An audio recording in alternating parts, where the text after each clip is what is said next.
Welcome back to OTR and Governor Charlie Baker, halfway through the OTR pub quiz. You're, what, 6'6", right? I am. You played a fair amount of basketball in your time. Basketball's probably invented here in the Commonwealth of Massachusetts, in Springfield. The first official game was played in January of 1892. How many players were on each side for that game? Is it 6? Is it 9? Is it 10? 6, 9, or 10? This is going to be a WAG. Yeah, a WAG. I'm going to go with 6. It's, you know what? It's actually 9. I went with 6 too when we were rehearsing. The final score, by the way, of the first game was 1-0. Go figure that one out. 1-0. Because they had 9 guys. That's There's no room out there.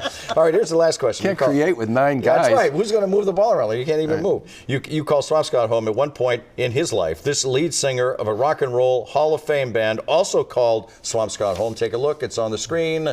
Is it David Lee Roth? David Lee Roth. Yeah, ding, ding, ding, ding, ding. You don't have to jump. That is, believe me, everyone who lives in Swampscott knows that. We do. That's well-known information. It's like how all the people on the South Shore know where Steve Tyler and Tom Hamilton and Joey Kramer grew up.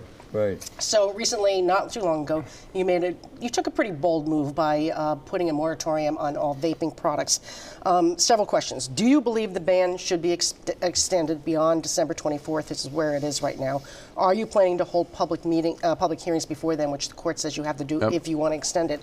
And where do you stand on convenience stores being able to sell menthol cigarettes? So on the ban we put in place, I think most people know, came about as a result of a lot of gathering data with respect to injury and death in some cases associated with vaping, marijuana, and nicotine, for which there was not really an answer coming from the CDC or the FDA or our own Department of Public Health. The original ban was 120 days, which takes you until the end of January. People filed a suit against us. Superior Court changed some of the rules of the game, which puts us to this December 24th as opposed to January 24th. The plan at this point is for the DPH to go ahead and have the hearings that were required under the Superior Court decision and to make a decision at that point in time about whether or not to extend. I must say that part of the reason we did the ban in the first place was to buy time to figure out what was going on and to see if people could put things in place in the meantime. And the Cannabis Control Commission earlier this week made a decision to quarantine marijuana vaping for the time being because they felt there wasn't enough information on exactly what was causing the problem there. The legislature is now moving pretty aggressively on a series of reforms associated with vaping, either to restrict access to products or to ban them. And they banned menthol cigarettes as well, which is, of course, brought the ire of a lot of convenience stores. Do you think that's the right move? Well, there's some debate about exactly what the legislature proposed there, but the bottom line here is I think those ought to be part of the conversation, and I do hope and anticipate that I'll get something from the legislature on this that I can sign. Menthols and it's going to, like a lot of things, it just depends on the language. I've gotten myself in trouble before by getting ahead of the language that ends up ultimately in a bill in the legislature. But one of the points behind putting that ban in place was a pause, right? Let people learn and make proposals and put stuff on the books. I think we would extend it if we felt it was in the public interest to do so. But the hearing's going to take place as scheduled in December. So Deval Patrick's running for president and Bill Weld is running for president.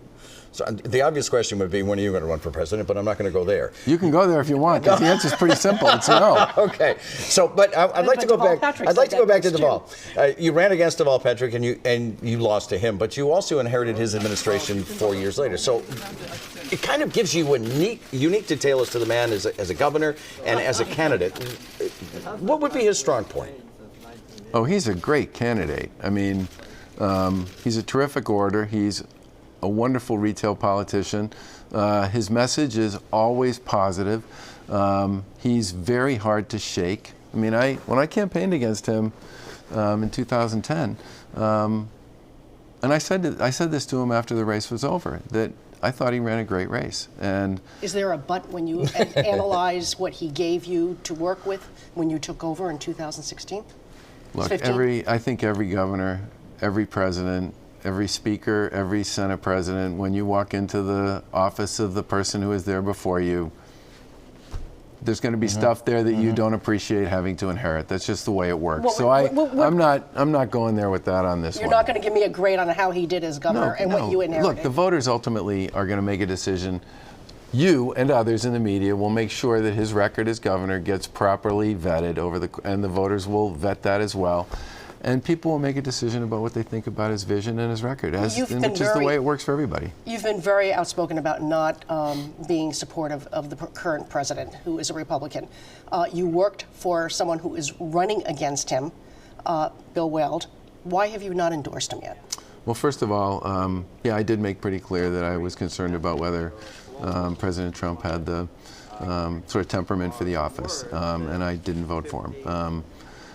At the same time, my job that I got elected to do is the job I do here in Massachusetts, and that's going to continue to be my focus, as I think it should be. So you're not going to endorse Bill Weld at all, or anybody, any candidate for president? I think it's pretty unlikely that I would get into a presidential campaign, simply because at the end of the day, my job is to worry about what goes on here on behalf of the people in Massachusetts, and that's what I got elected to do, and that's what I'm going to focus on. And you're not going to announce right here and now that you're going to run for president too, right? I'm just giving you the opportunity. That's the second time he's asked All me. right, well. How about a third term? You going to run for a third term? What a third term of governor. We have not ruled a third term out. When I say we, I'm talking about the Lieutenant Governor, Karen Polito, my wife, Karen's husband, Steve. We have a lot of conversations to have. But we both really love what we're doing, and the opportunity to really get an up-close and personal look at the people of this great state is a blessing, and something that honestly, whenever this show is over for the Baker-Polito administration, will be a gift that will never be repaid. Thank you for your time, sir. It's good to see you. Greatly appreciate it. Thank you for being here. Happy belated birthday, by the way. Thank you. Thanks again to our guest, Governor Charlie Good, Baker. I'm still having them. That is good. It beats the alternative, right? The Sunday Roundtable is next. Is the man who took a knee about to get back into the game. We'll talk about the possible return of Colin Kaepernick to the NFL. Stay with us.